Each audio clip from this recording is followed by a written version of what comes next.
world horror, and yeah, Yeah, so I was very proud of those. I am here. First of all, I am Alex S. Johnson, author, journalist, and publisher, and AKA Candy Fontaine. And my very special guest is none other than seven-time Bram Stoker Award-winning author Gary A. Braunbeck, who's also served as the past president of Horror Writers Association, and some of my contributors include two other past presidents of HWA, including John Palisano, so good pal of mine, and David Niall Wilson. So welcome on board, sir. Thank you. I'm so exciting. We'll kind of get into, your history and your publications, but you were mentioning Harlan Ellison. I just wanted to get into that. Well, he was the guest of honor, I believe, at the 2005 World Horror Convention. Hmm. Um, for anyone who was there who might remember, it was the year they got stuck in an elevator with him for like half an hour because it just stopped working. Oh, wow. Anyway, there was the big, of course, the big group signing in one of the rooms, and Yeah. I my novella in the Midnight Museum had just come out like a month before, Hmm. and I wanted to give him a copy just as a thank you. And I went up and I had this whole lovely speech prepared about, I Yeah. just want to thank you for how your work has enriched my life. And Right, I right, got about right. 2 or 3 words into that. I just wanted to thank you because, and he leans forward and he rips the book out of my hands and he goes, "Oh, the new one." It didn't occur to me what that actually meant until much later because I was still just, if he knew it was the new one, then he had to have been aware that there were previous ones, which meant that for some reason I was on his radar. Right. And then I, thanked him and I gave him the book and I had him sign a copy of Strange Wine because that was my, Nice. I think that still remains my favorite collection of his. Yeah. And I was walking away, and that's when I heard this: "Get back here! I wasn't done talking." So I go back there, and he says, "Gary Brombeck," and I always asked him why he's always said my full name, Gary Brombeck. He says it sounds like a rim shot, Gary Brombeck. Right. Anyway, he goes, "You are a damn fine writer, Oh and my you may God. quote me on that, but get it right, or I will hunt your ass down." Classic And Harlan. yeah, and there were, for as many people who had these terrible interactions with him Yeah. over the years, but phone calls, letters, and meeting in person at conventions, he was always great with me. Yeah. And then I met Susan, and Right. she was adorable. She was actually, that sounds like I'm trivializing it. She was a wonderful person and seemed to be the half that he had been missing all along. Wow. You know, and but anyway, that's my Harlan Ellison story. I was actually telling my mom, who's like she's 86, and my parents went to, were from all from like Northern California, and my parents went to school with people like Joan Baez and Grace Slick, so they're from that era. Right. And I was telling her about the Gay Talese story, Frank Sinatra has a cold, because that is, for anybody who doesn't know who Harlan is, that is like kind of almost like it's a synecdoche of, right? It's like, it's the, and it's got everything. It's got the short, pugnacious, Yep. he jams a pool cue into this bodyguard of, Frank Sinatra, and basically was like gave no fucks, and people were muttering like, "You're gonna die, Harlan. Just they're gonna take you out into the parking lot, right?" And but he survived, and it's just one of the classics. I really, for me as a journalist, I just study people like Tom Wolfe, Hunter Thompson, I'm wearing my Gonzo shirt. Gay Talese, absolute legend, right? Right. For observation and he did the whole thing sort of without ever speaking with Frank Sinatra. He got on the outer perimeter, and the people he was talking to were actually much more interesting. I believe that. I was I was reading Andy, my wife, had gotten some manga books out of the public library. And I Yeah. was reading through one last night, and it. Hey, would you go ask Andy to give you that manga book from last night? It's easier to show you than try to describe this in detail because, you know, being a writer, I can't describe anything at all. But did you ever watch a cartoon show on television called Freakazoid? I'm aware of it.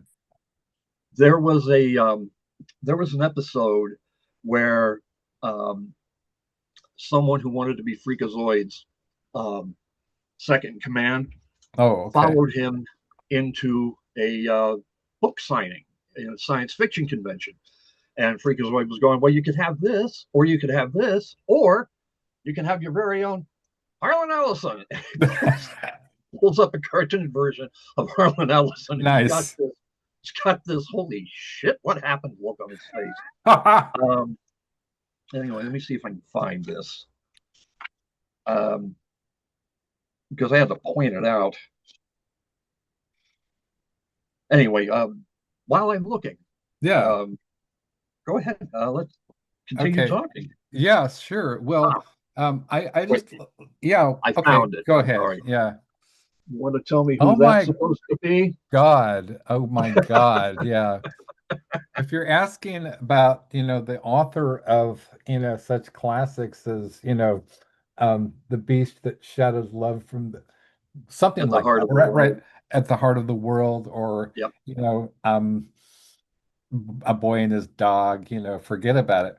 He is also like I love all these little kind of Harlan Ellison juvenilia, the fact that he ran away from home at age 13 and all the he was a jazz drummer, all the little he all the little kind of utterly sort of I I'm a writer, so of course I can't think of anything to any descriptives, but they're entirely incongruent. Everything about him was sort of like, it's just like, wait a minute, that is so he was like quantum physics, just that detail and that Right. one is sort of, adjacent, but so he joined this gang. Remember that book? It was like Yep. one of those, West Side Story type of, Trying to remember the title yes, like because it was made into an episode of the Alfred Hitchcock Hour, yeah, right. and James Caan played Oh, nice. Harlan basically. I was just like I was starting to watch Thief, because I love Tangerine Dream. It's one of Oh my yeah. favorite bands, and I just adore them.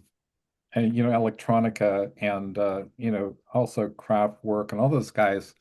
So I'm also a music journalist, and I Oh, think I told you a little bit about that. So yeah. I've interviewed everybody from, Chetan Damone, Jarbo, who's actually one of my authors, David J. Haskins, who wrote the song Bela Lugosi's Dead, is also an author with me. And then I recently talked to Diamanda Gallis, who's also did a lot of work with people like Coppola, Wes Craven. She has some really unique um kind of vocal, just she appears as, like, for instance, in The Serpent and the Rainbow. Hmm. There's a woman who's kind of as a zombie, and when she opens her mouth, it's Diamanda Gallis, basically. She's also not credited, but the soundtrack to Clive Barker's Lord of Illusions. The Simon Oh, Boswell, when you hear a sort of like right. the hissing and, you know, the very beginning, that's an amazing soundtrack. I've also interviewed Simon Boswell and Claudia Simonetti, John Carpenter, who is fascinating trove. So I just wanted to mention because I'm really into music and that's I think music is one of the reasons that I'm a writer because I think I remember like reading Stephen King and I was like, you know, he would quote like you know, AC/DC lyrics or something. And I was like, see, Mom, Stephen King is an AC/DC fan, right? So, and which was not impressive to her. But at the same time, I really love music, and I'm not just into goth or industrial or metal, although I've interviewed people like Lemmy, you know, who actually gave me a nickname, Teach, right?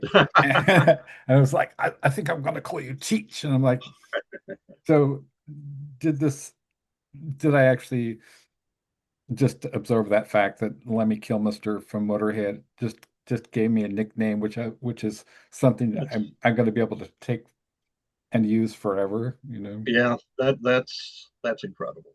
this thing That's he incredible. was really nice. Yeah, He was a yeah. really nice person. I remember one night, um, Motorhead was on the Tonight Show with Jay Leno, Yeah, and they did a number, and then Lemmy came over to sit down and talk, and um, the previous guest had been the actress Toady Fields, right, and she stuck around. And within 5 minutes of the interview, she and Lemmy were flirting so heavily that you'd think they were going to go to commercial so the two of them could go get a room. right.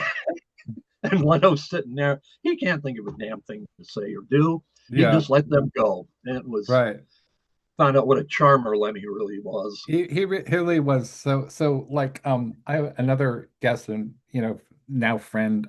Usually if somebody decides you know to be in my show, we wind up being pals. You know, Militia Vox from Judas Priestess, and she was a good friend of his too, and she's also did you know duets with Rob Halford, you know, literally Corey Glover from Living Color, Wow. and worked with Dee Snider, and yeah, she's fantastic, and so but also like I was looking at something about Halford. So Halford and Lemmy were pals.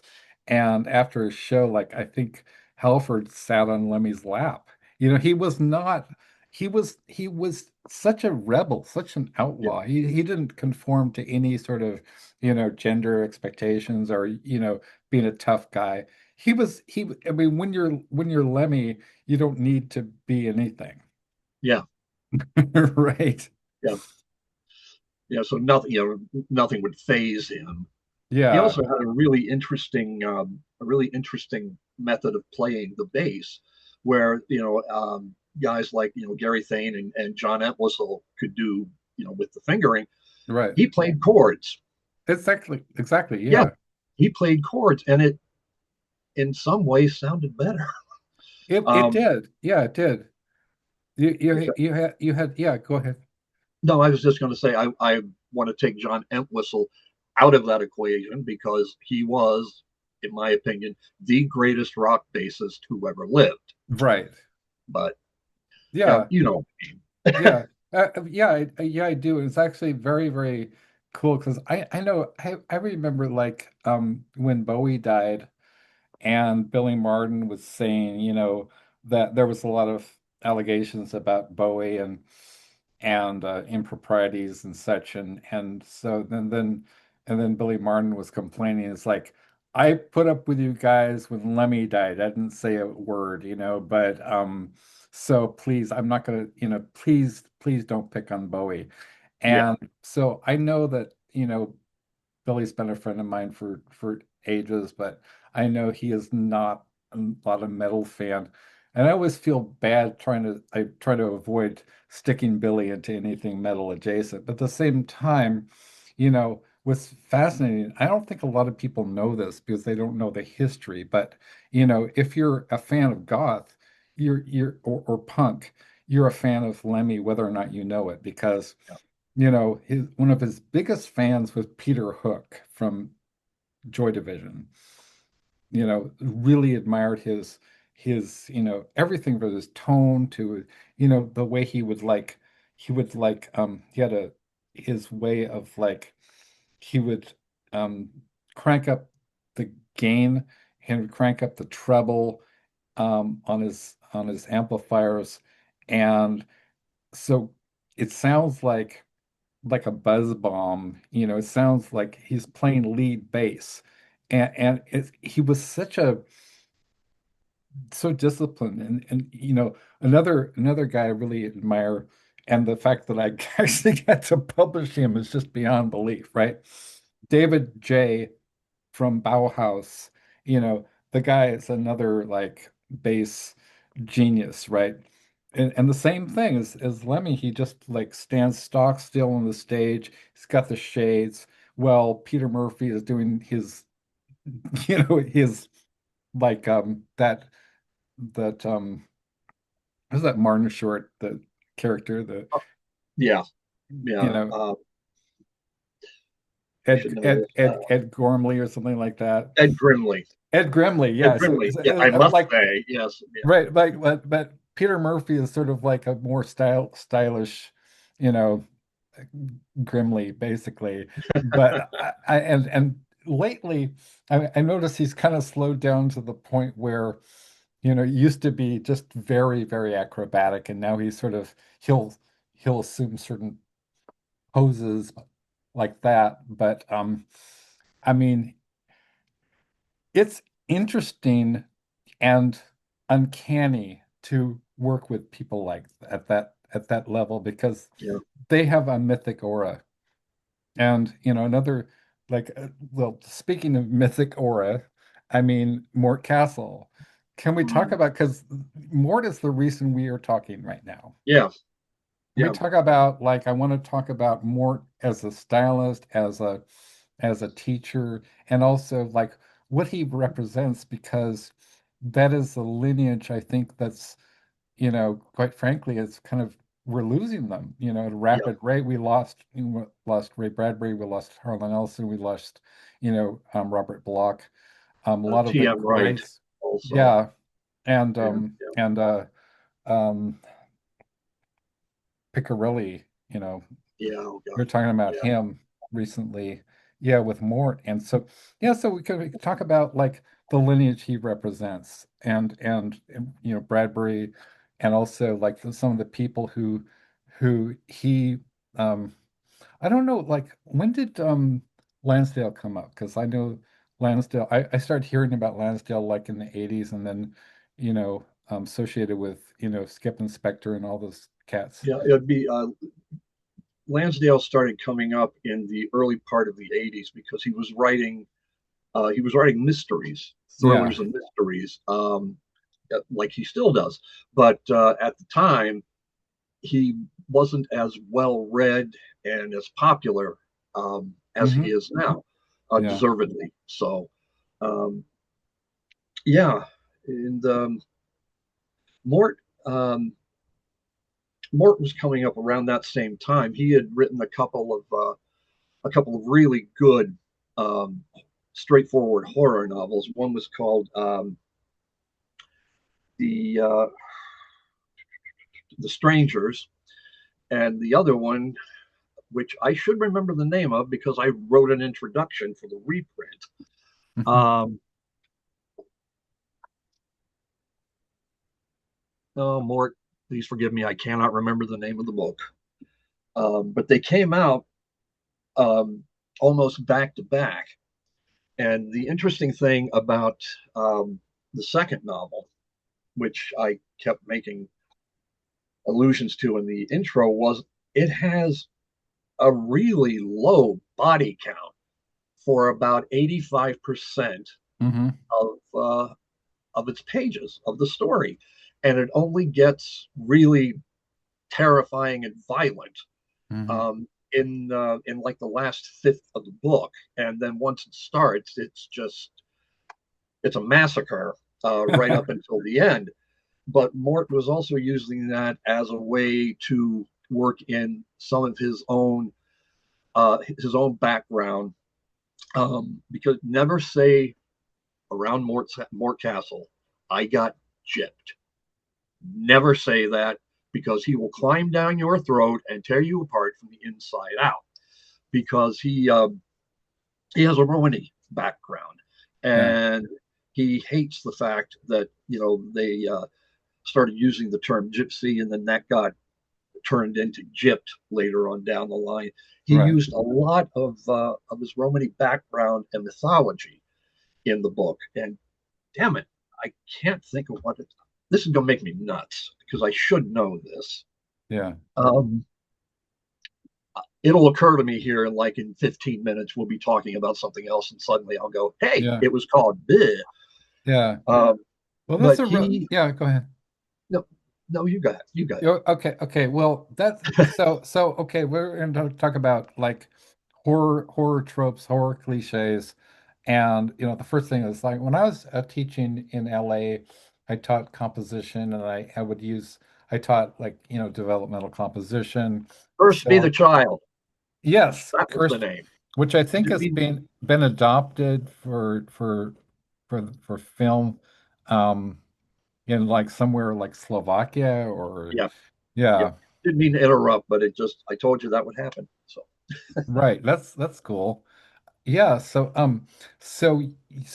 what I was just thinking about, Gary, is that when I was teaching, and you'd have to have like books that were appropriate for the level. I always tried to gear it up. I mean, I would try to, instead of like teaching, just like basically the standards that they had for these, a lot of these students were just written off, I think, by the system, and a lot of them were, Hispanic, or they're, black kids and whatever.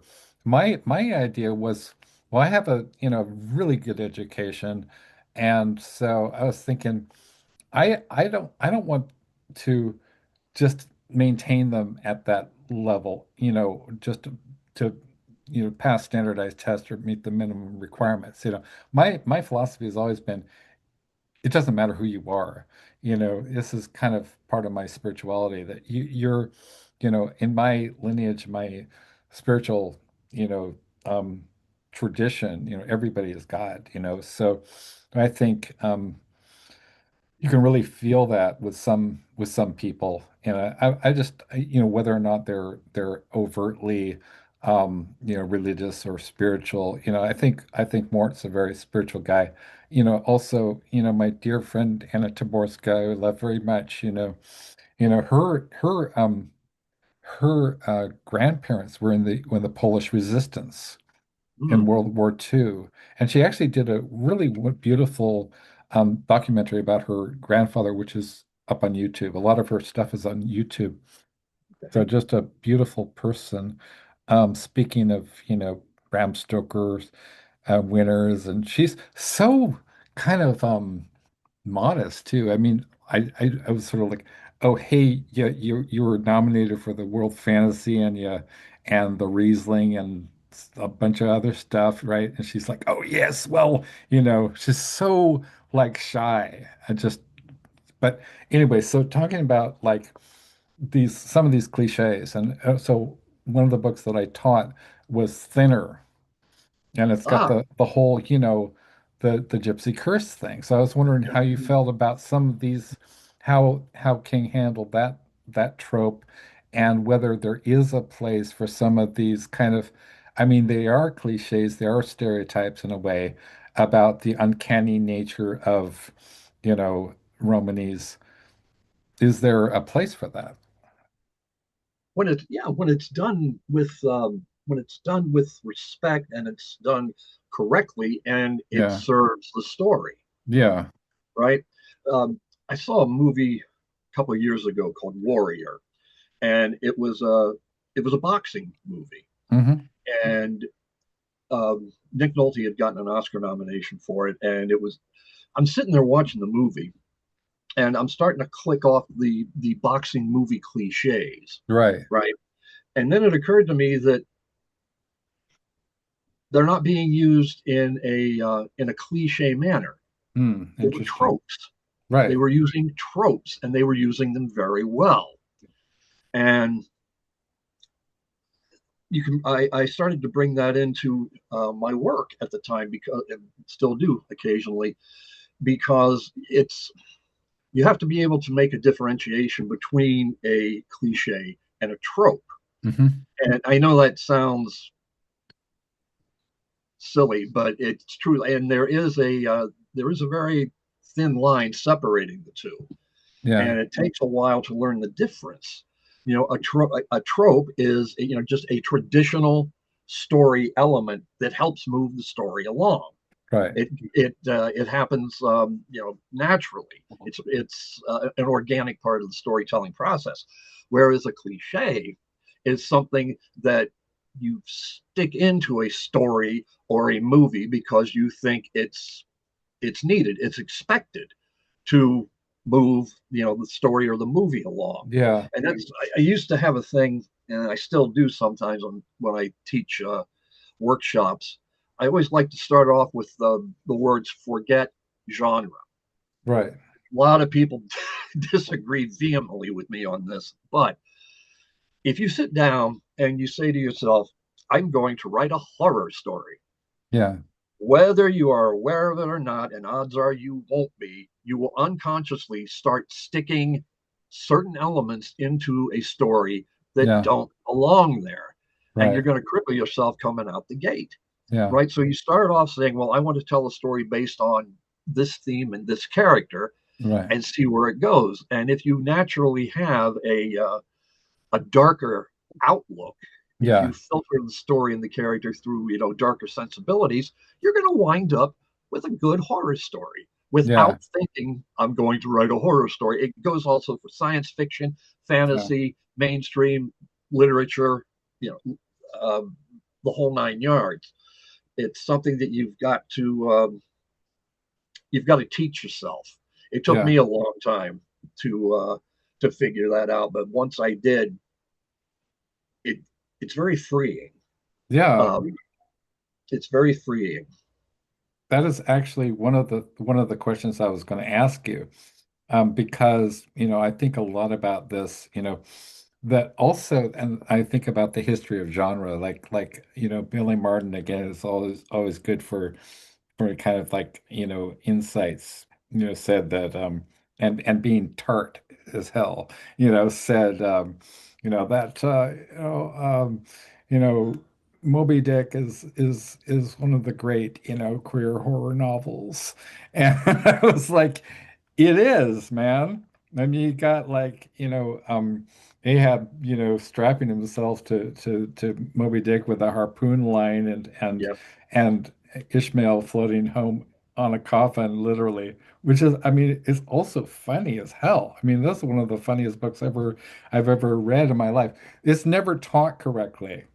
No. So, I mean, also, I think, you know, and also, like, I've mentioned many times, Caitlin R. Kiernan is just who I just fucking adore.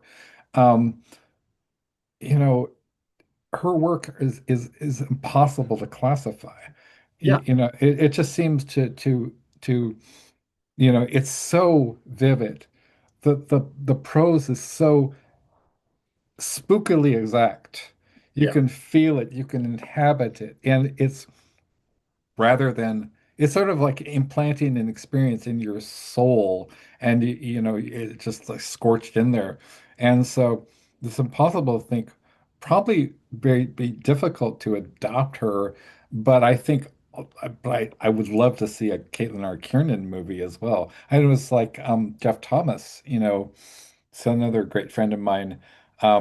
Actually, did you see his movie that was After the Fall that was made by what's her name, the trans filmmaker that um No, I didn't.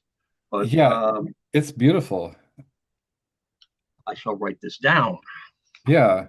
After the fall. yeah, after the fall. It's sort of about I'm actually using that story, reprinting it in my Beatles tribute. And it's about this community that there's this kind of the manifestation or whatever, these kind of like it's a very kind of a almost Lovecraftian adjacent giant dead crustacean things in the sky. And it it sort of interrogates the whole question of like how uncanny phenomena could be a sort of a heuristic device to get into people's heads and say, kind of like tap their existential. And it's almost about just like what it's like to be alive and mortal. I know that's something that's very, grief and trauma and those, themes are very, important to your work, Gary. But yeah, so I think you would really dig this. And so it kind of begs the question, the the title event is somebody falls off a roof and dies because he was been drinking some beer and he's working on a roof and he just falls down. And so they meet to sort of grieve him, but he's not really like genuinely liked. And some of the even people in his family are like, really? He just fell off a roof and died. I may be misremembering a little bit of it. But the whole point is that they're gathering in somebody's backyard. They're probably smoking some weed. They're drinking beers. And it's like, it's so familiar. Like, even if you've never, been in a Jeffrey Thomas story where there's dead fucking crustaceans in the sky, which might be belong to another dimension, or they might never have been there. But it's the same. They're like, dude, maybe they're dead, or maybe they're not really there, or but it's a kind of like it reflects back, what the characters say about these crustaceans sort of represents almost like it's almost like Jean-Paul Sartre or something. You know what I mean? Like it's a really profound story and moving and also funny. Something like that also reminds me, you say like Jean-Paul Sartre, but it also kind of Yeah. reminds me of Albert Camus. Oh yeah. If you ever read, having read The Stranger, which Yeah. I think is one of the great unrecognized psychological horror novels of our time. Yeah. And yeah, I like the idea. Thank you, first of all, for using the word existential correctly. That it's a word that keeps getting bandied about very carelessly now Oh, thank you. current Yeah. in the current political um, atmosphere. But um, true existential a true existential dread is the dread that not only are you powerless to make any kind of change in the universe, whether small or large, Yeah. and anything that you do to work in that direction is going to ultimately be pointless. Right. And if it's going to be pointless, why try it in the first place? And Right. it basically sort of will stop you dead in your tracks Yeah. if you really subscribe to that on its deepest, most literal Yeah. level. Yeah. What I think too is people you don't hear a lot of talk about, Soren Kierkegaard these days. You Mm, know, but if you look at like I think that the risk of getting terribly wonky about this, but I love philosophy. So I think that Sartre was great, but it's also, he was on a lot of drugs, and I think yeah. it's basically it's sort of like um who's Hegel. It's like Hegel on crank or something, you know. But also with elements of Kant. But you have so I think like Kierkegaard sort of provides somewhat of an answer response to Sartrean malaise, if you will. Well, Like is that like basically the what was it, the leap of faith, right? In a this the not good. Was it the just a moment. that's all right. I was Was going it to look and Fear see. and Trembling, right? Beg Yeah, pardon? Fear and I was.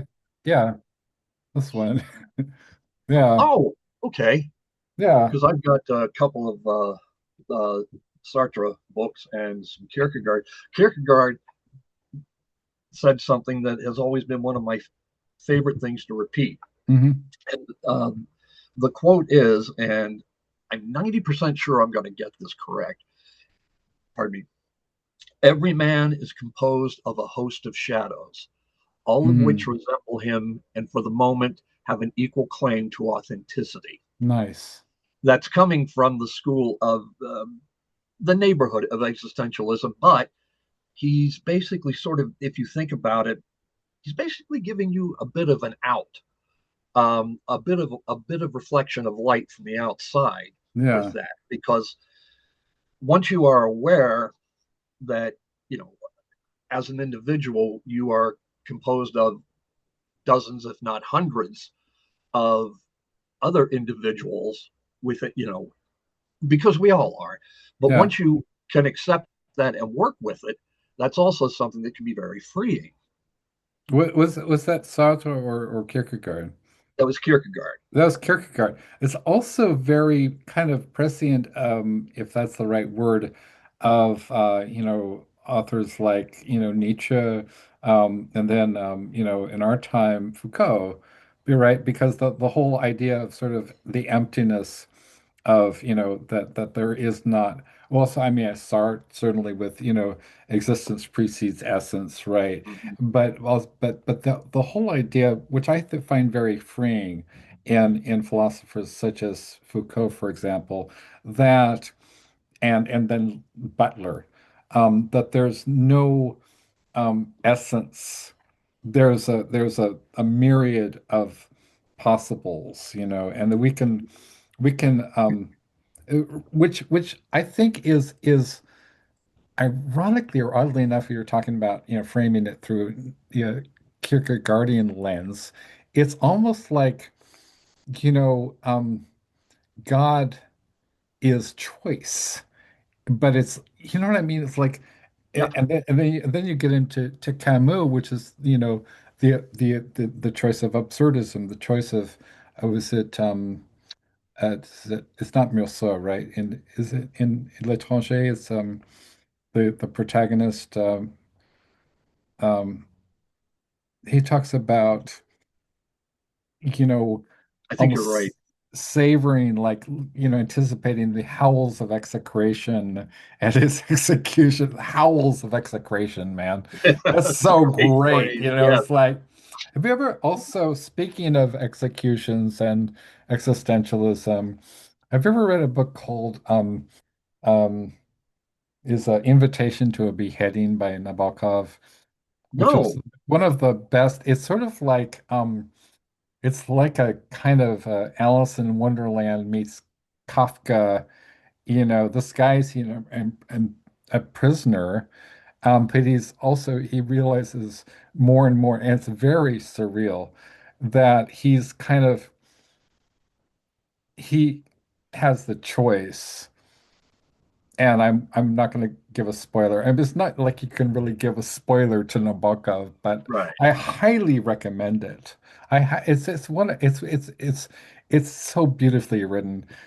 The guy was an absolute master of any language, and this book is great. It's sort of like I have like the my canon of, like, Kafka, America, The Castle, Nabokov, Invitation to a Beheading. It's got to be one of the greatest, most enjoyable for me, um, novels I've ever read. It's so good. It's very Um, tasty. What are there's your, yeah, go ahead. What? there's a there's a great short story by Gogol called the Overcoat. Going to be able to have pizza. Yeah, yeah, I'm doing a Zoom with Gary Braunbeck. Yeah, So right now, so yeah, I will. in half an hour. Half an hour, yeah.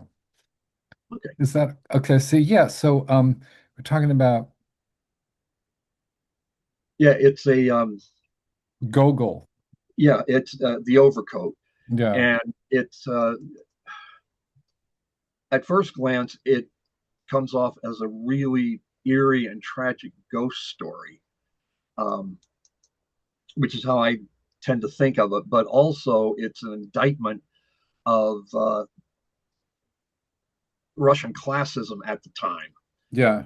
and surprisingly, it was turned into a 30-minute live television drama Interesting. where they couldn't do this whole almost the whole second half of the story because it involved exteriors and special effects and all that.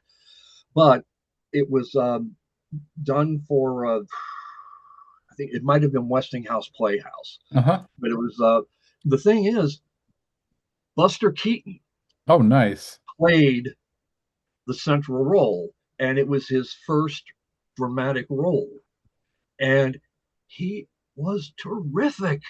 Wow. He was really terrific.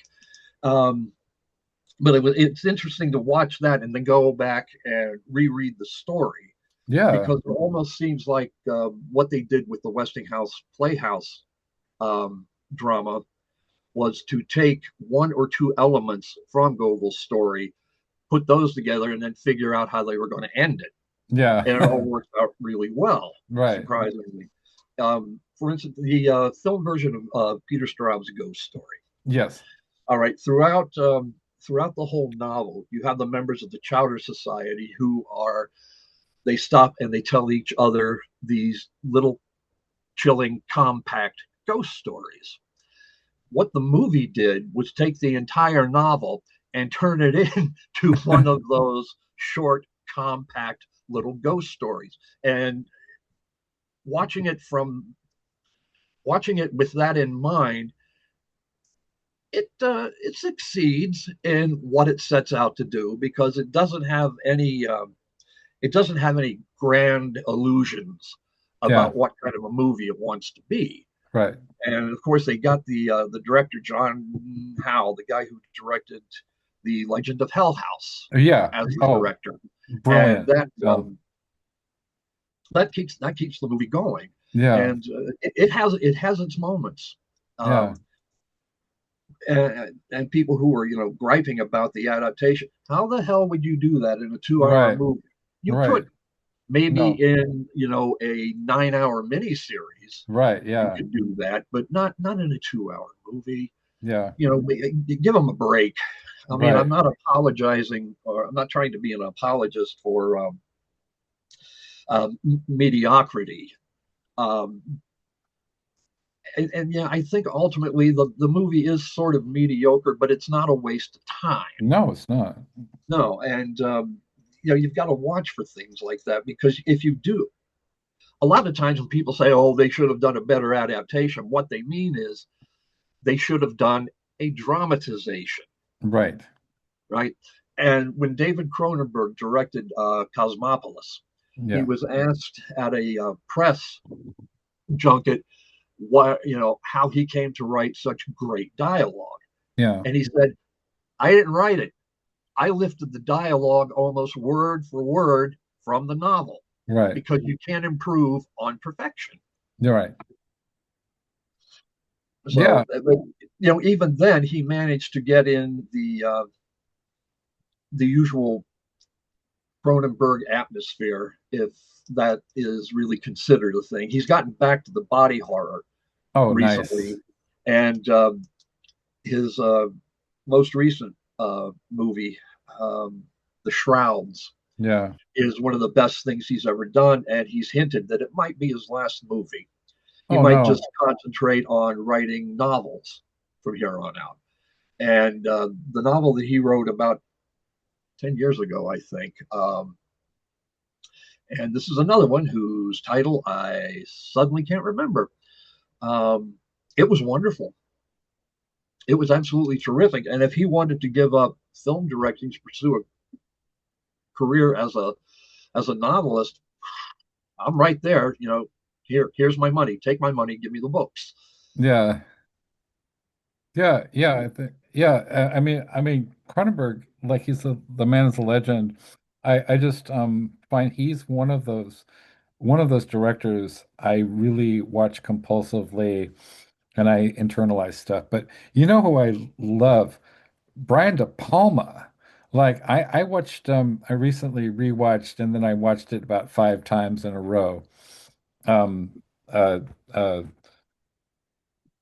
Now of course I forget the title is like it's like it's it's the one that takes place at that boxing match and with the Oh, Snake Eyes. Snake Eyes Yeah. with Nicolas Cage and his Gary great Sinise. Yeah. and Gary Sinise, Nicolas Cage and his like you know classic over the Unhinged. top German Yeah. expressionist just but he's perfect. I mean he's perfectly cast. There were some other movies that I tried to watch with him, which he with that were made by something outfit called Patriot Films, and they looked like painful. I didn't. I was, Yeah. but yeah. So He yeah, did a couple of movies with Paul Schrader back to back, which were yeah. just butchered by the studios Wow. before they were released. One of them, I think, didn't even get a theatrical release. It just went straight to streaming. Yeah. And also And no. Yeah. Go ahead. I was going to say, there are, when people see it, oh, it's a Nicolas Cage movie, they're going to think Yeah. of, not the beast, not the beast, the over the top stuff, forgetting, excuse me, forgetting that he is actually a very accomplished actor when he is given something that it inspires him. He Right. did a movie called Joe, which he was magnificent in. There was another movie that unfortunately has the unfortunate title of Pig, which he's also brilliant in. And I Mhm. liked him in 8 millimeter. So did I I. thought that was a hell of a performance. Yeah. Me too. And I'm not a big I'm not a big fan of Joel Schumacher's movies. Hmm. I think he had made, because he passed away a few years ago, 3 movies that I liked. One was 8 millimeter. Yeah. The other was Falling Down Falling down. with Michael Douglas, Yeah. and the other one was called Tigerland, and Tigerland. it was about a group of guys who are basically training to get shipped off to Vietnam. Wow.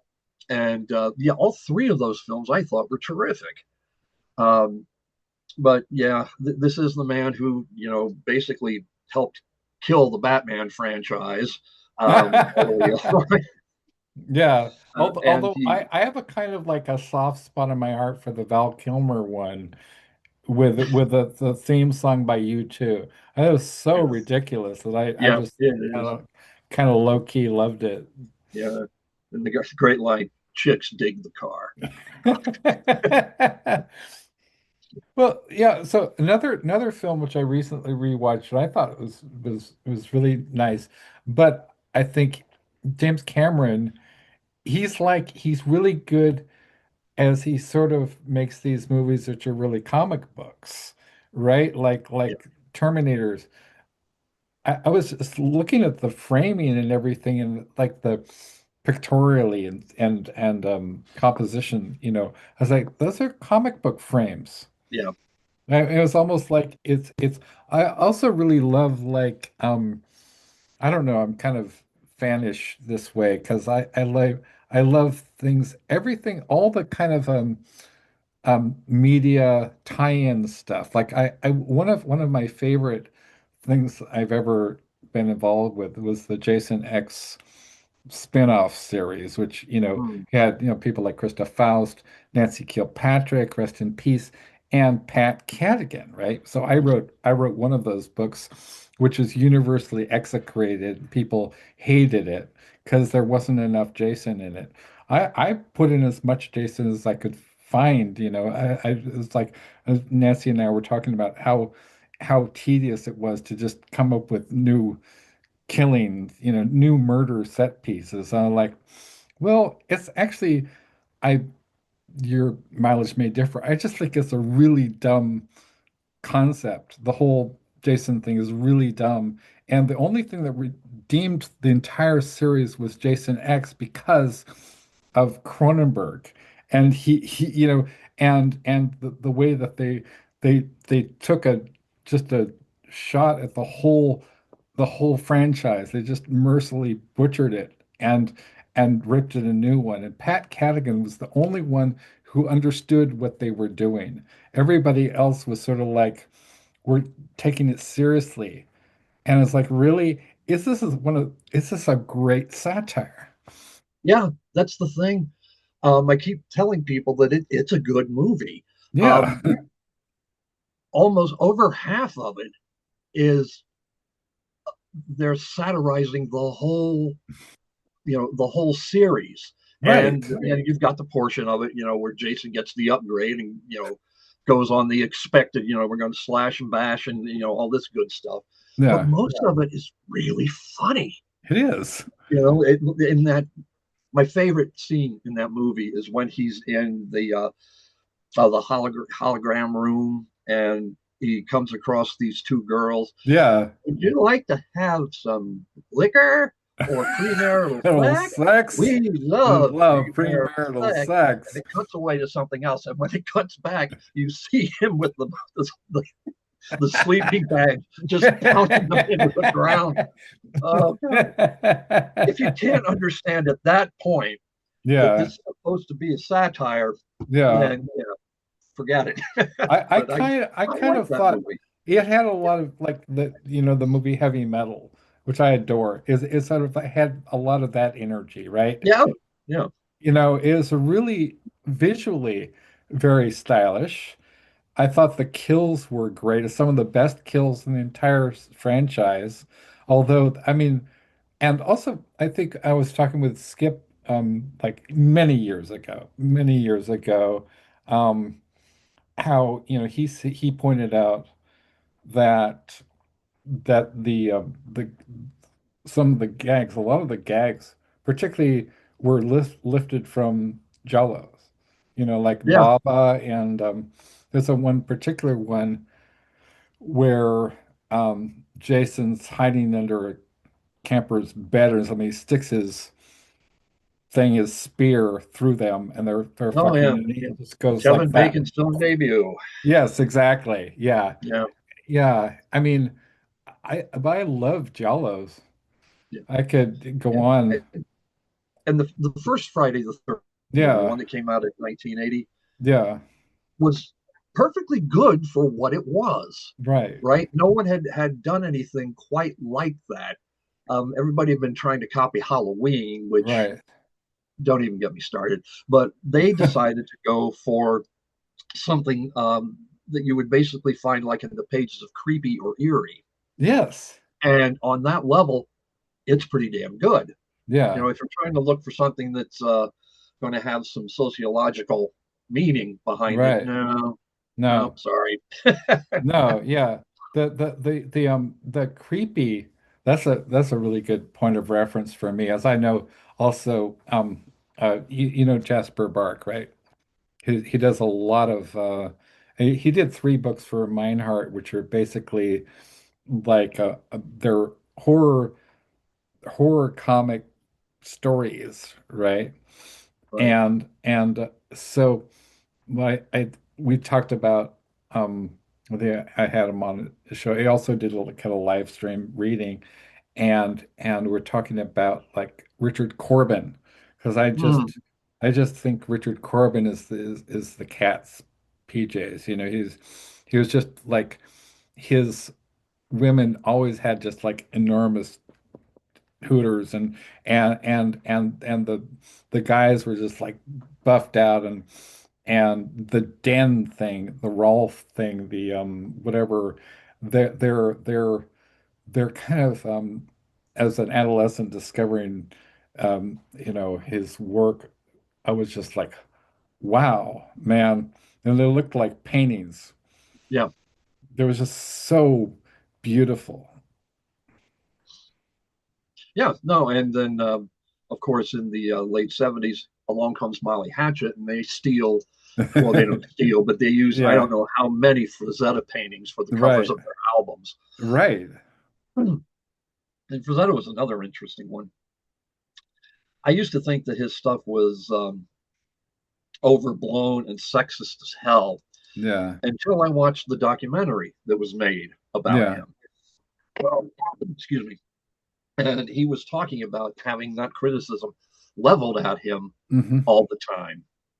And he was saying, well, you also look at the guys, the guys are these great big over muscular, you know, titans on two legs. Like Yeah. everything is exaggerated because in his uh, in his mind, and I kind of had to agree. If you're going to do really in your face fantasy, Hmm. everything has to be exaggerated. So Right. the guys were exaggerated, the women were exaggerated, the backgrounds were exaggerated, the horses, everything was basically they turned it up to 11. And Yeah. when he talks about some of the stuff that happened to him when he was growing up, and combining what he says there with the justification about turning everything up to 11, I got to understand why it was he went in Hmm. that direction. Yeah. The um, um, the documentary is called, I believe, Fire and Ice, or is that the name of the movie? It's a movie that's that's was uh, Bakshi. uh, Bakshi. Yeah. yeah, good. I thought it was a damn good movie, but yeah, if you can trace back, if you can go back and find the documentary about Frazetta, that is very much I worth your will. time. Yeah. I will. I love also, talking about like Bakshi because he made like American Pop. He made some really interesting and I think that Lord of the Rings was kind of a noble failure if he'd had a Yeah, budget and if he hadn't that I think the rotoscoping was kind of disastrous just like but he's capable of doing incredible work. It's just yeah, that was a kind of I don't know what happened, but yeah. I really like Wizards. mhm. I like Wizards very much. American Pop Yeah. is really good, with the exception that all pop music, according to that movie, was building up to the advent of punk rock. Yeah, okay. So Yeah, yeah, not that I dislike punk rock. I like the yeah. Ramones. Oh God, the Dead Milkmen. Yeah. Um, but Okay. So Gary, you're talking my language. When I was like, I first heard the song "Bitchin' Camaro," I was at UC Davis. That was my alma mater, and it's after I graduated. I was like visiting with my girlfriend who was a student there, and and uh, and "Bitchin' Camaro" comes on the radio. Hey man, what are you doing after, where I thought I'd go down and check out this band. It's called was that they do it, they're a Doors cover band and the Crystal Shit and okay, I don't know. And yeah, how are you gonna get there? Well, I'm gonna take a Mission Camaro. And it's I don't know. How one of you my just favorites is you one of my just like favorites. Okay. and how you managed to just source dead milkman from the Akasha like that? How did you do that? I there's one album of theirs that I dearly love from start to finish called Big Lizard in My Backyard. Yes. and that's my Yes. favorite of theirs, and Yeah. I listen to it a lot. There are a couple of songs that the names of which I will not repeat here because you don't want to lose any funding you get on Facebook or piss anyone off. But it has to do with a trip to the zoo. You know the one I'm talking about? Pretty Yeah, much, yeah, I think so. yeah, Yeah. Yeah, speaking of punk rock, now this is again, I've had an uncanny life. I mean, I have like, things have happened to me that you would not believe, and I don't what are happening. I'm incredulous, but this is true story. So, I've also performed with people like Iris Berry, who's also one of my best friends, you know, and she was in this video for this little known band called it's called Welcome to the Jungle, the little known band called Guns N' Roses. There's yeah. a there's a scene at the beginning where Axl Rose steps off the bus, Sunset Boulevard, is looking around. It's the jungle, baby. It's the urban jungle. You're gonna die there. And one of the fauna, this knockout killer blonde, you just see the back of her head and you see the stilettos and you see the fishnets. It's Iris Berry, man. She's still a knockout. She's in her 70s. Oh my God. And one of my best friends, I've performed with her, But okay, so this is the story. So about 4 years ago, I kind of, because of my brain condition, I stopped writing, I stopped publishing, I stopped everything. And I was just like, what the hell am I going to do? Because I was seeing these doctors at Kaiser basically gaslighting me, saying, oh, everything's fine, your brain's fine. Turns out they were altering my MRI brain results so they wouldn't have to, you know, I mean, they were trying to funnel me towards psychiatry. So I did all these kind of blogs about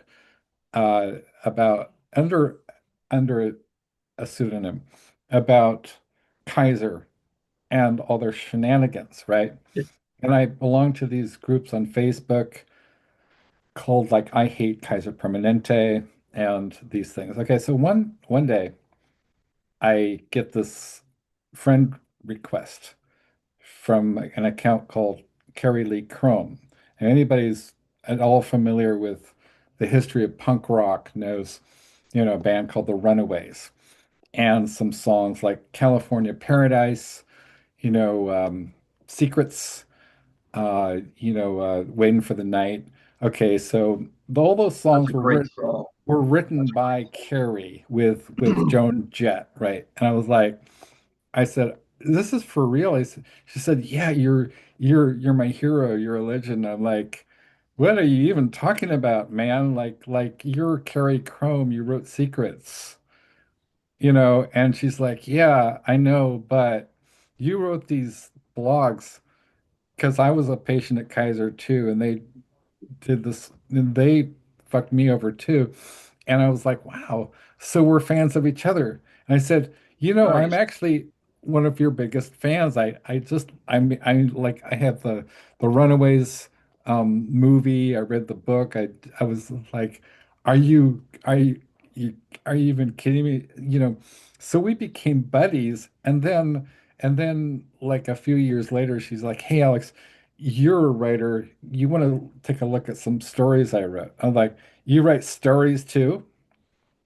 And I was like, okay, wow. And it developed to over time to where she became one of my authors. And I published like original work by Carrie Lee Crum, the founder songwriter of the Runaways, which had never been published anywhere else. So she wrote for me, and we just published the second edition.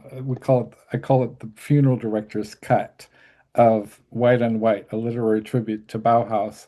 It's got like Jarbo, got her, it's got John Shirley, it's got Caitlin Kiernan, the forward by Poppy Z. Bright, no big deal, right? I mean, Anna Taborska, it's got like Palisano is in it, a lot of original stuff too. Great. Have you Yes. seen? You mentioned the Yeah. Runaways movie. Yeah. That was the one with Kristen Stewart and Yeah. right. Have you seen the documentary on the Runaways? I have. Yeah. Right. I thought that was one of the most raw, powerful, warts and all documentaries I'd ever seen about a rock band. Yeah. Right. If you're talking about edge play, Yeah.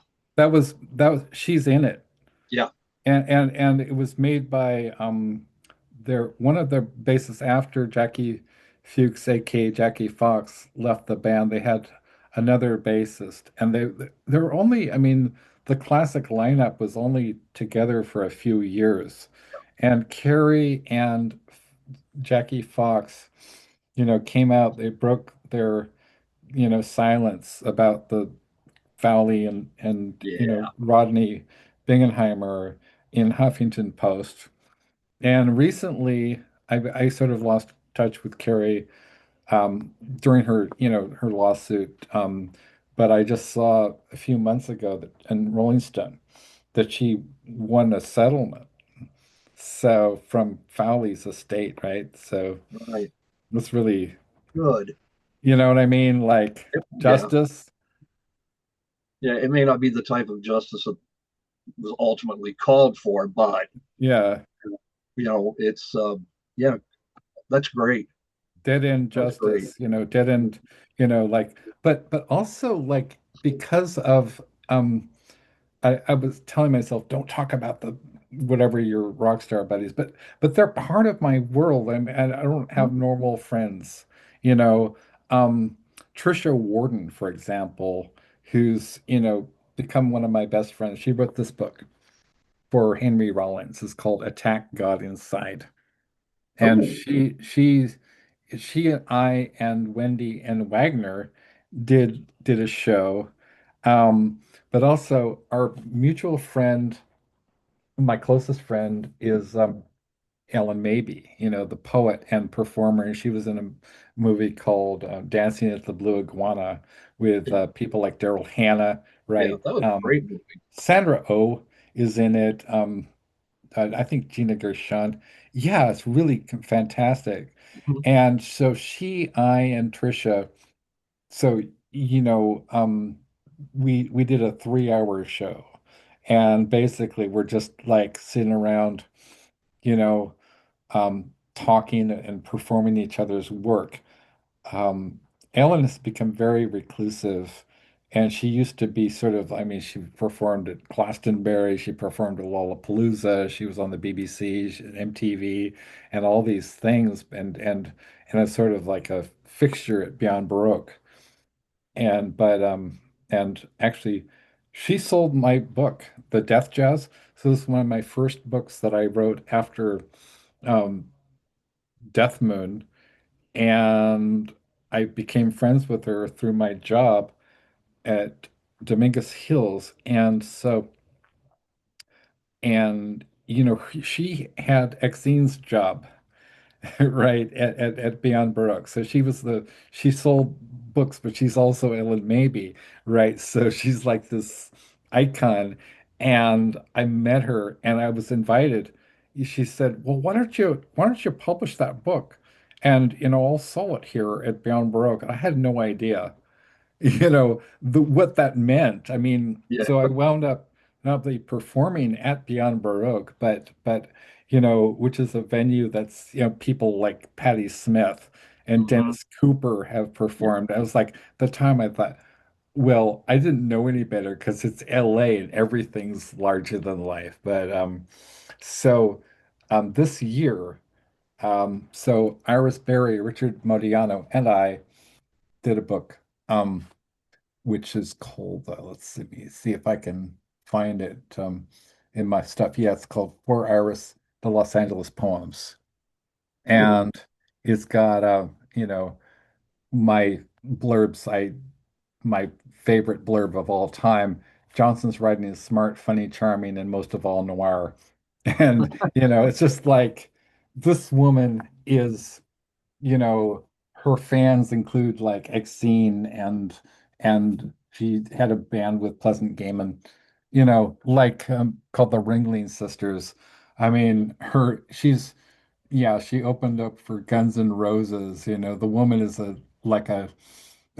she's a true, and she's also a really sweet person. Highly recommend friending her. This it's one of the very, very rare people who, when you're friends with them, everything is clean. The energy is Mhm. never transactional. There's never a question if they say, if they ask a question or whatever, there's no other shoe dropping, or Yeah. they never ghost you. If they do, it's because it has nothing to do with you. And I just think she's crazy cool. A lot of these people in punk rock, the whole basic philosophy of OG real punk rock is, you know, community and looking out for the other guy. I want to Yeah. ask you about, I would be, yeah, go ahead. What do you think of L7? Oh yeah, so L7, I adore L7. Yeah. And I associate them strongly with John Waters Yeah. and uh, Natural Born Killers. But that scene in Serial Mom, right? Yeah. It's just that's Yeah. camel lips. I mean, come on, that's Yeah. crazy. Yeah. Okay. You were going to ask Yeah, something so I else. would be remiss if I didn't talk about your creations, and is it Cedar Hill, right? Yeah. Is it Cedar Hill? So how did that kind of develop out of your it's like Mort's talked about quoting Hemingway, write what you know. I mean, that's a classic example. Yeah. Poppy Billy has Missing Mile, and you have Cedar Hill. Can you talk about that, how that world building, developed out of the concrete environment you come from? Um, I started off writing first 10 stories, 10 short stories I wrote were never published, and the world is a better place for it. Um, but I thought, well, yeah, write what you know. And then there were two things that Faulkner had said. The most well known, of course, is the greatest literature is about the human heart in conflict with itself. Yeah.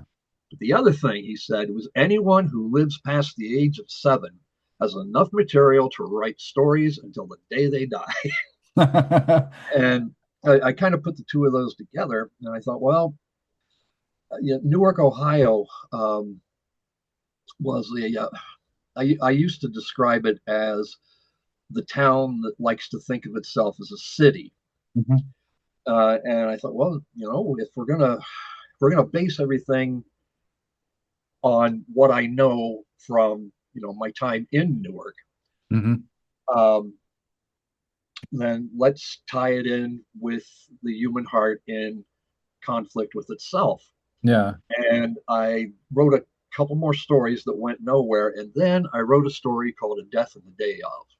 Hmm. And even though I didn't call it Cedar Hill, I knew immediately this is the town where most of my stuff is going to be set for a while. Right. And sold that to the late Dave Silva at the horror show. Oh, right. Yeah. Yeah. And then I did a story for Cemetery Dance called To His Children in Darkness. And I was just starting to get the feel for what the place would be. And that is the first story where I used the title Cedar Hill, Ohio. Wow.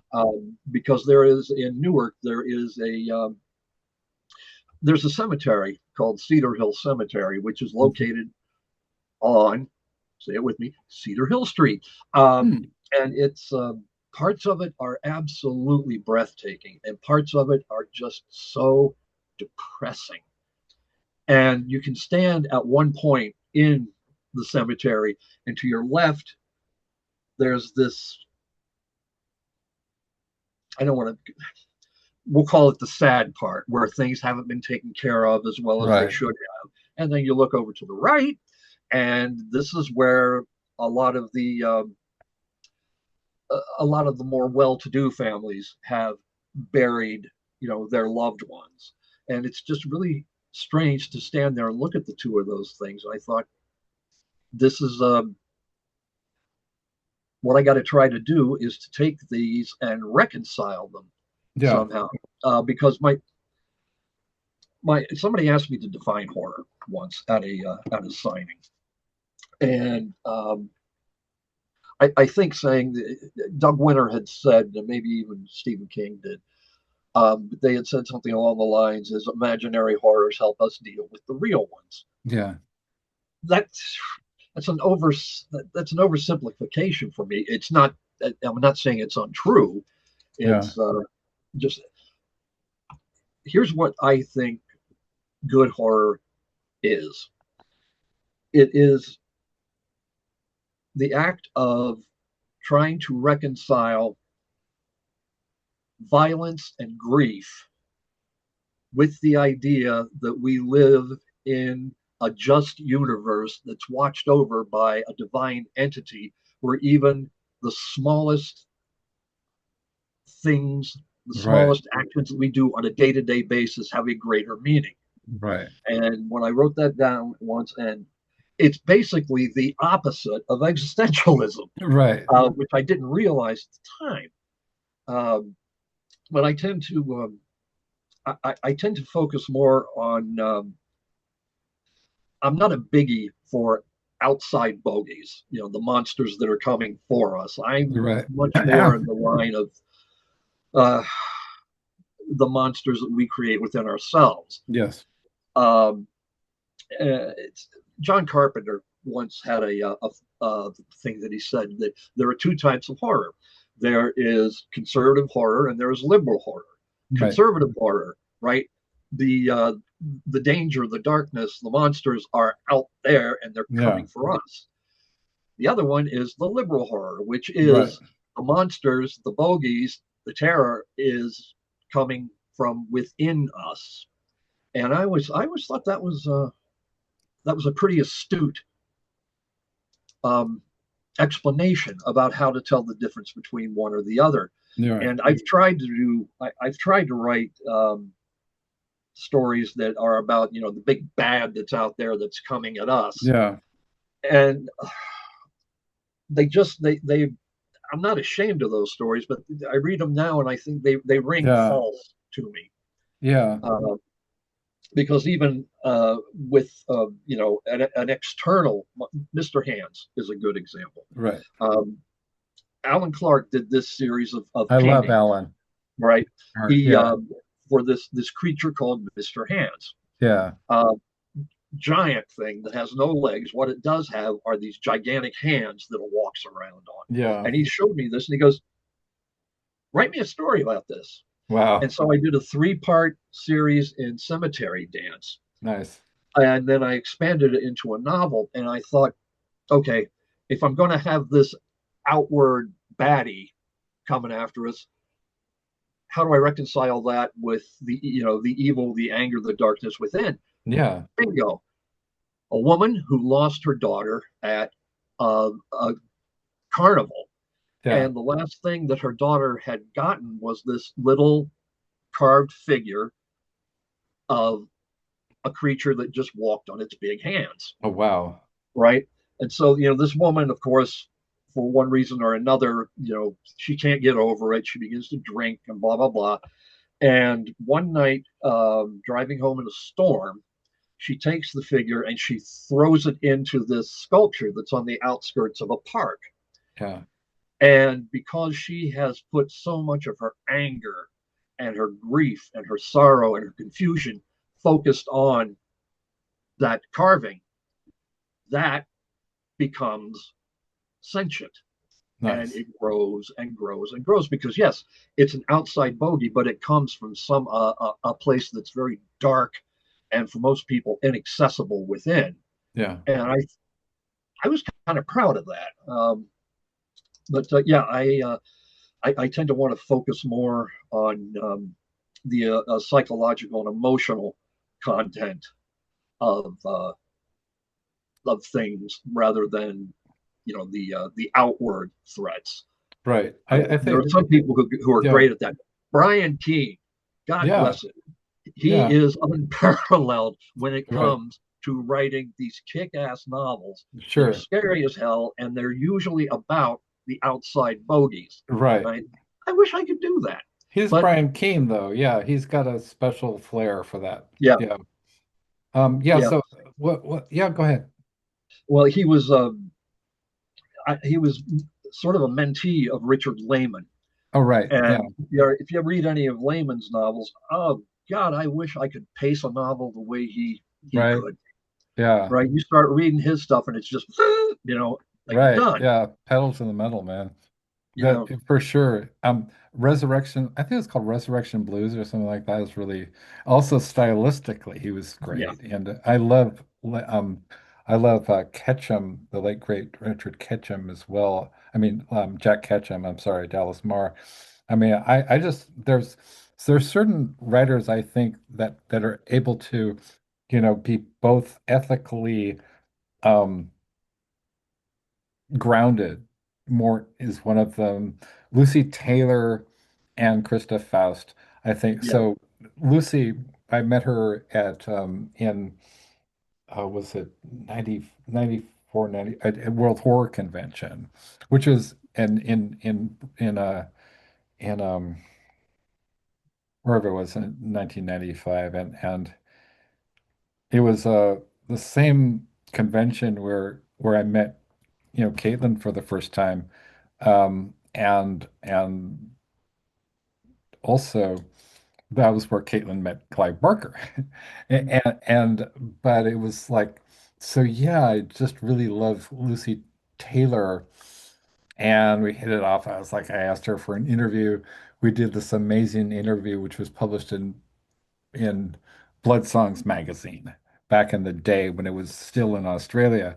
And one of the things that, she talks about, her stories are very, I think, you know, they were part of, I guess, what's called new horror or something like that.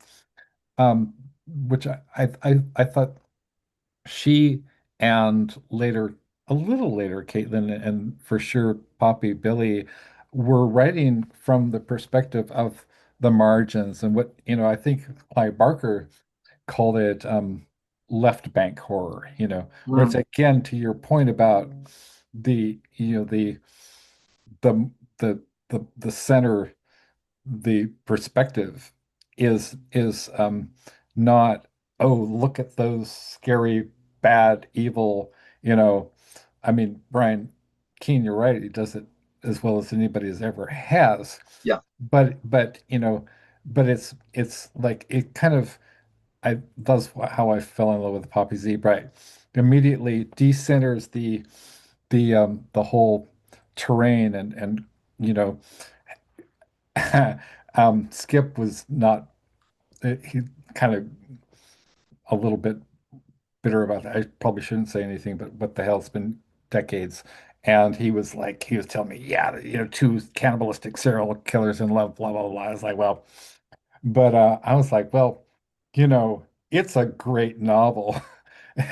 It's not perfect, but Exquisite Corpse is about as also, you know, I think a lot of people were upset with Poppy because, he wasn't conforming to this kind of this Judeo-Christian ethical framework. It was more like the decadence writers. It was more like people like Isman. It was more like Baudelaire. It was more um, uh, you know Wilde.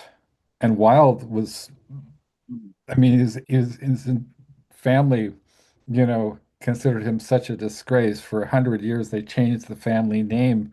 You couldn't even say the name Oscar Wilde.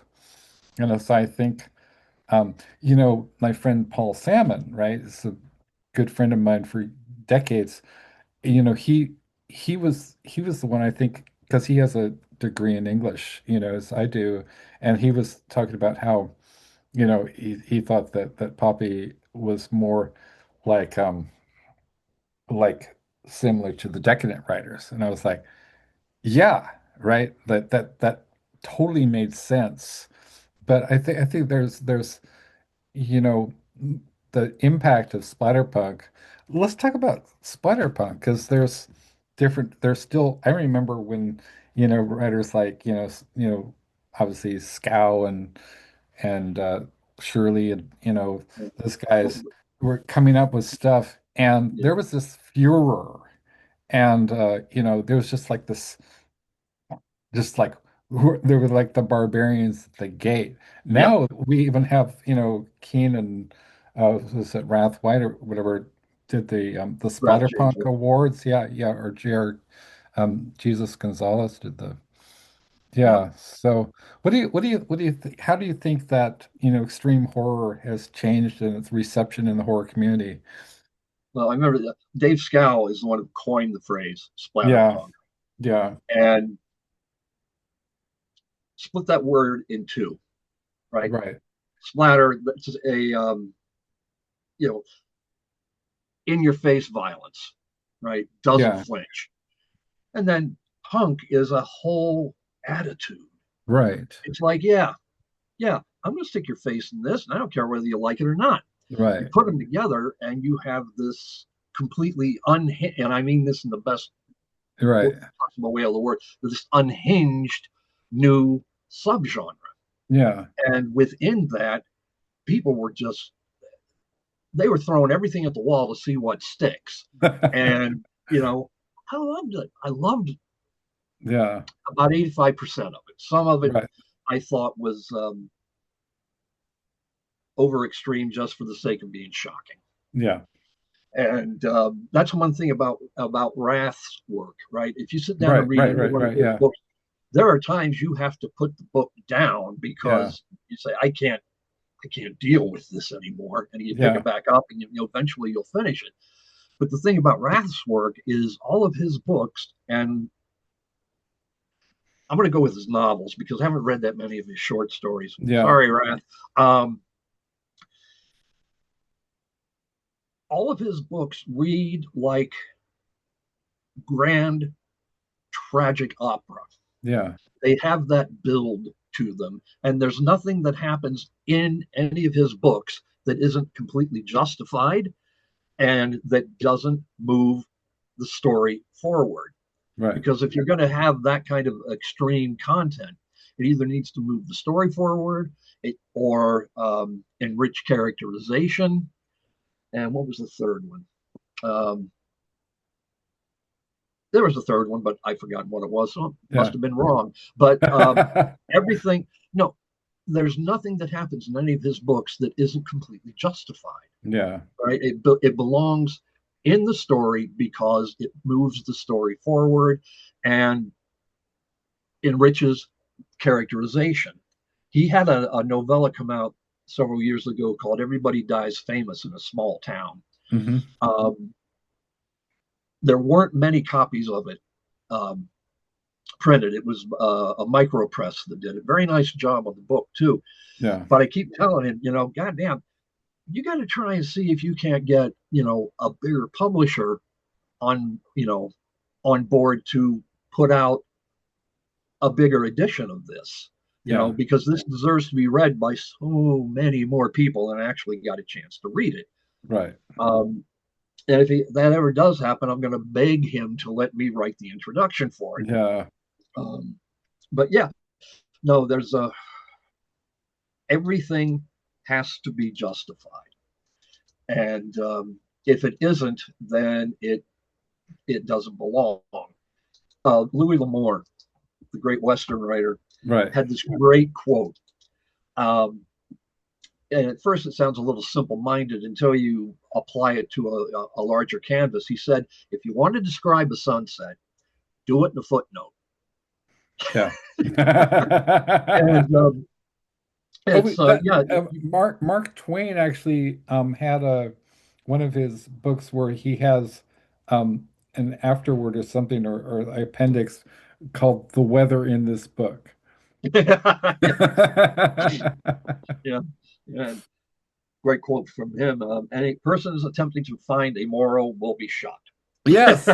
Yeah. Hey, so Lee, um, Lee Seymour. So I mean, I remember it was like 1998, right? A friend of mine, a mutual friend who was also friends with Skip, you know, he Lee visited her and in Pasadena.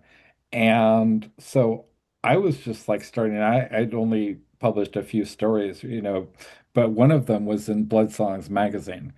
Hmm. And so I found myself just a real neophyte. I'd been sort of like, Craig Spector kind of adopted me and sort of, it was like kind of like I don't know what I think he was trying to, he was like my mentor. It was just, it was weird as hell. I mean, he's a great guy, but it was just like overwhelming because that was my first big interview. And I was like, yeah, the guy is intense. He's like somebody who would be played by Viggo Mortensen in the movie, like that guy, right? And so I found myself sitting on a curb in Pasadena with literal Edward Lee, just talking horror and talking about our stories being in Blood Songs like it was no big deal. And I was Yeah, just like, am I, I was like, what? What? And that's 1998. yeah. So It was. yeah, he's to me is like stylistically, he's so good and he's funny as hell. Well, But I was a guest of honor along with him and Peter Crowther at a past Nikon, Countdown. what? and Okay. oh, got to wrap her up. Yeah. Okay, okay, but he describes himself as being, just a pulp horror writer, and he Right. makes no apologies. His book Header had been out for a while, but he premiered the movie at the convention, and I finally got around to seeing it. And oh man, that takes a little intestinal fortitude to get through the movie. But once it got to the end, I realized that everything else that had happened up till then, no matter how depraved, was necessary Right. because you get to that final scene and everything just converges into that absolutely horrifying final moment. Yeah. And that's the way you do it. So, Yeah. You're also so yeah, I gotta have some pizza, which is not a terrible fate, oh, you you know. poor thing. But so I just want to mention one thing. You had mentioned Gogol. Um, for my money, the nose, just as just a kind of a commentary on human nature and how you got, sometimes you have friends who have attitude about, and they'll take themselves so seriously, they're so pretentious. I've had people who kind of wipe themselves out trying to hurt me and damage my reputation, and they were never heard from again. Well, meanwhile, I get friend requests from people like Mort Castle. Hello. So I'm not doing terribly, and I'm talking with you. It means I'm not doing terribly.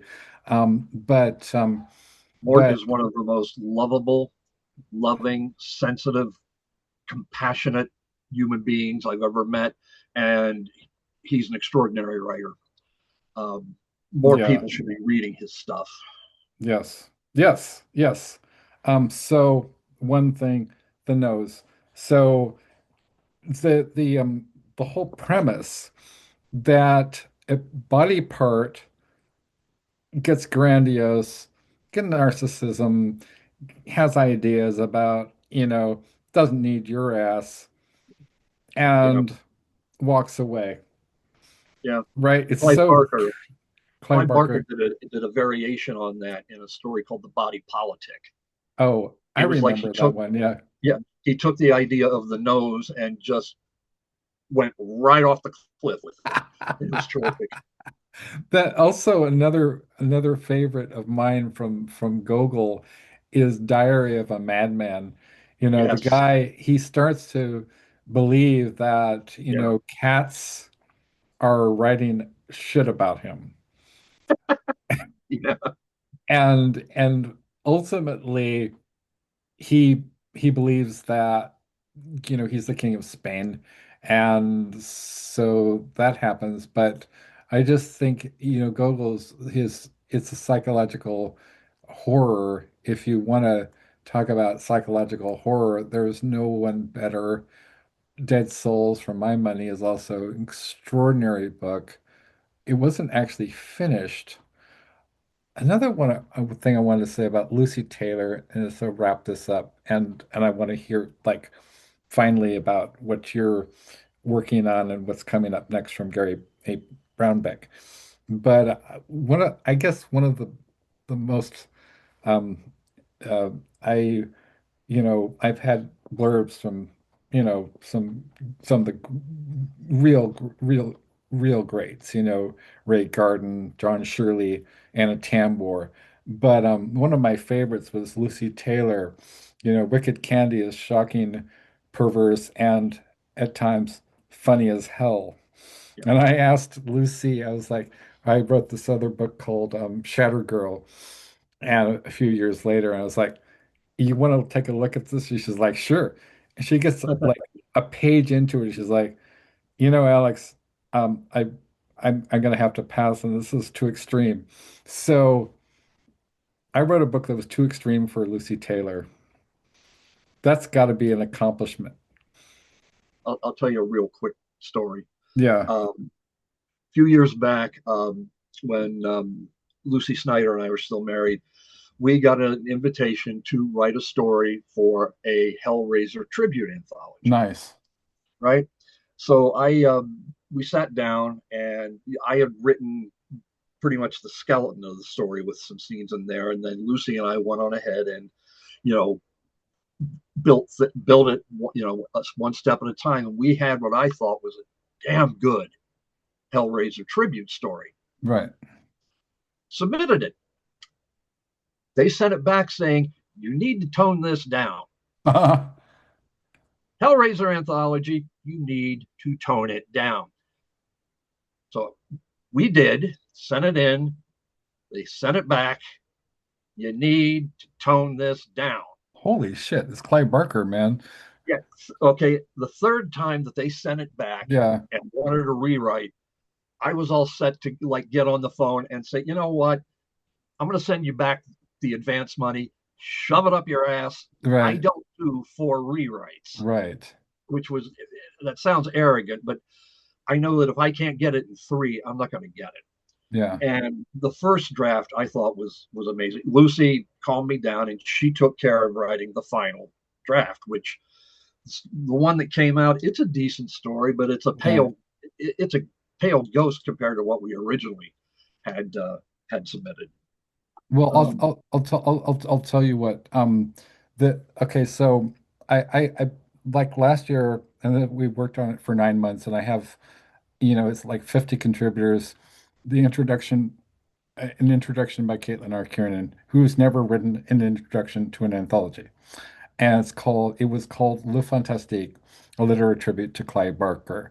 I mhm. mean, I had everybody in it. I had original work by Lawrence Soares in it, and who kept bugging me, like every 3 weeks. He's like a puppy dog. He's like, is it when is it coming out? I want to, publish my story. And I was like, I love you, Lawrence Soares.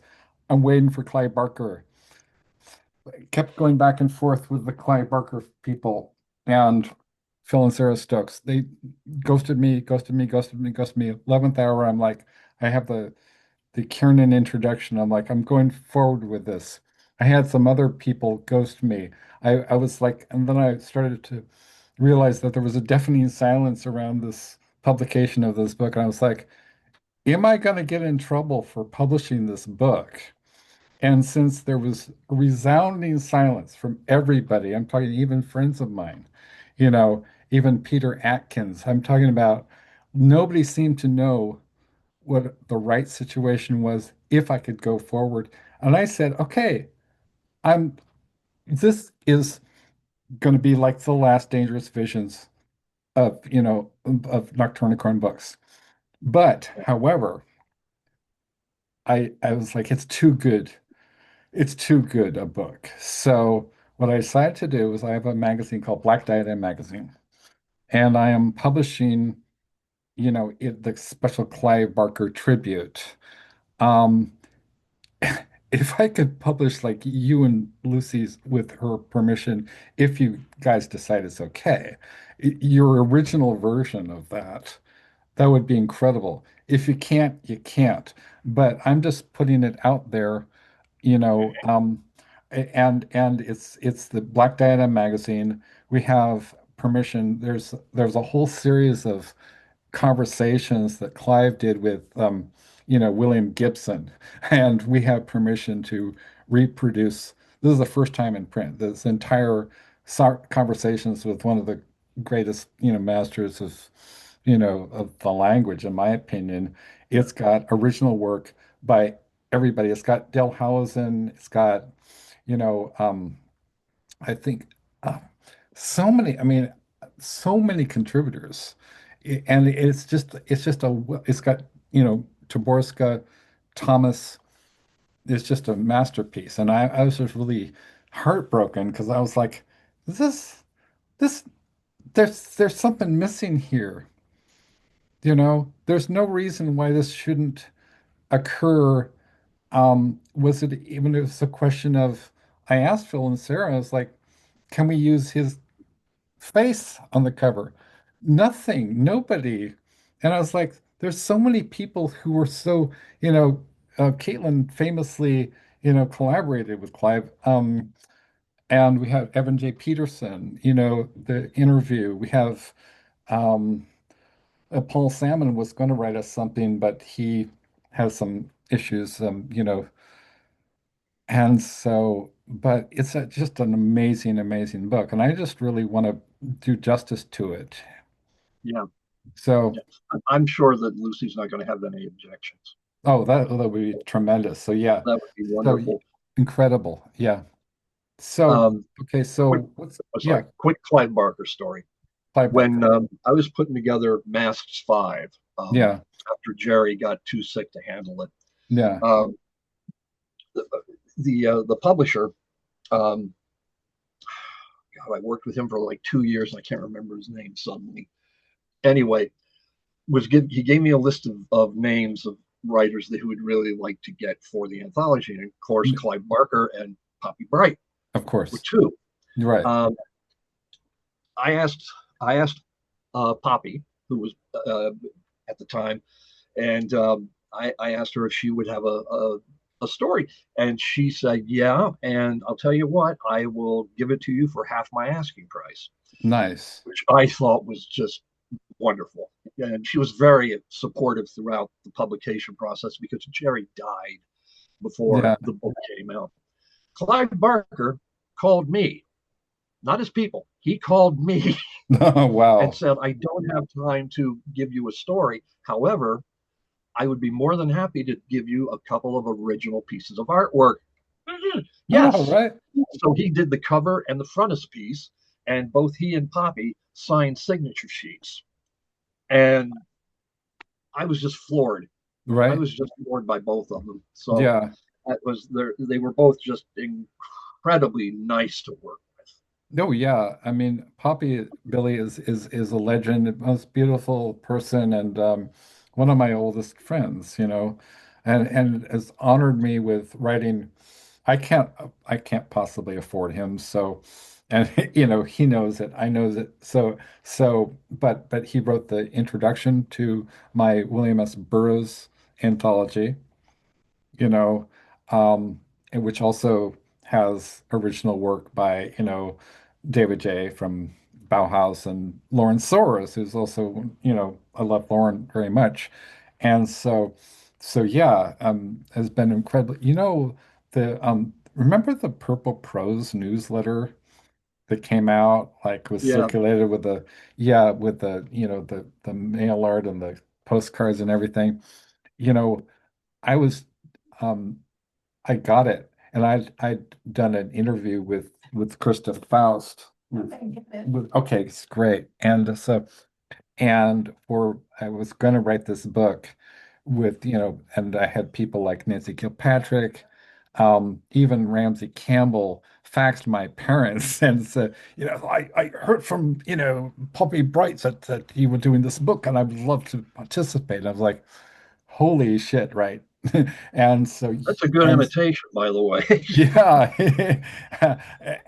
thank you. And so it was going to be called Extremities. I think Kathy Koja took the name, so I couldn't, but Krista Faust suggested it be called XXX Extremities, right? So I did a whole thing with Carbon 14 magazine. And, I did an interview with Krista, who was married to Dave Scow at the time and had been working as a dominatrix. And um, so you know, and then Poppy um, excerpted without my knowledge, a portion of this, this interview that for oh yeah, this reminds me of another project of this interview with Krista Faust and said, "Oh, this is Alex S. Johnson," and it's from his forthcoming book, and it was face to face with R.I.P. You know, Poppy's like infamous necrophilic fantasy about fucking William Burroughs' corpse. Yeah. So it's a almost like a legendary, I was published by Poppy Bright in 1997, right? Like how many people can say that? So also speaking of then I'm gonna ask you about your what's coming up from you, and then I need to go, but um so there's two projects. One is um, I'm going to publish it as back to back, sort of like Use Your Illusion 1 and 2, my equivalent, Black Diadem magazine. Hmm. And the other one is Exquisite Corpus Tales and um, Tales in the vein of Poppy Z. Bright. And oh my God, again, Lawrence Soros, Caitlin Kiernan, and Poppy Z. Bright in their collaboration, Peter Straub, just it's fantastic. If you have anything for that, that would be wonderful. And this I is might. to help, Billy and and Gray, Anatoly Cross, with their expenses and medical expenses and stuff. So it is a charity thing. I've been working on it for a long time, and it kind of it's one of those projects where, you know, Billy and Gray had so many, challenges, and then that they were dealing with the water board, and then they all their books got destroyed by a flood or something, and it's just like one seems like one damn thing after another. But I really feel for them. So I just wanted to do this right, and I just wanted to wait. Finally I decided nobody was telling me anything about the Peter Straub introduction. So I was just like, well, I'm just going to use it. It's like, easier to, like ask for forgiveness afterwards. Yeah. Nobody said anything about it. I got an email from Maxime Jakubowski saying, why don't you ask Straub's daughter? So I did. Again, it was just a wall of silence. I figured nobody's saying not to do it. And it was written for Billy. So Peter Straub is going to be in it. Yeah. Yeah. Yeah. Well, the third book in the Talisman trilogy will be coming out in October, King and Straub. And I looked at that and I thought, wow, that must have been an interesting collaboration. But my guess is that Straub gave King a very detailed outline, and Yeah. that's what he was working from. Just a guess. Okay, I've got stories coming up in Silent Nightmares, which is coming out in September. That was edited by Michael Bailey and Chuck Palahniuk. And another one coming out in Library of the Undead. I'm finishing up, in the process of finishing up the third Cedar Hill collection for Paul Miller over at Earthling Publications. Mhm. I'm working on another collection of 4 original novellas for the guys over at Journalstone. And so help me God, I'm going to have A Cracked and Broken Path finished before January 1st. That one's been really difficult because I've had 40 years worth of continuity. I have to go back and double Oh, check. wow. Another thing I wanted to bring up, after a very long time, thanks to Janet Harriet, I have a new website. Oh, It's nice. still in the process of being, tweaked here and there, but GaryBraunbeck.com. It went live today. Nice. So if anybody would like to Congratulations. go over and see, thank you, and see that. Let's see, and then the last thing, the author's preferred version of Coffin County, which is also going to Journalstone. And I have to let you go for your pizza. Yes. So this was great. Thank you so much. Thank you, Gary. And let me know when this will go up, and I'll make an announcement. This was great. This is is great. Thank you so much. a real pleasure and an honor, sir. And I will post it after lunch, and I'll just I'll put it up on my YouTube. And I don't I don't edit these things. They're organic. I think they're for the hardcore. They're for Yeah. other authors, people who are in the industry, and it really doesn't matter to me because I think they have an archival value. Yeah. Well, just let me know and send me the link, and I'll put it up all over the place. All right, Okay. go. You have food waiting. All right. All right. Thank you so again. much. Okay. Bye-bye. Bye-bye.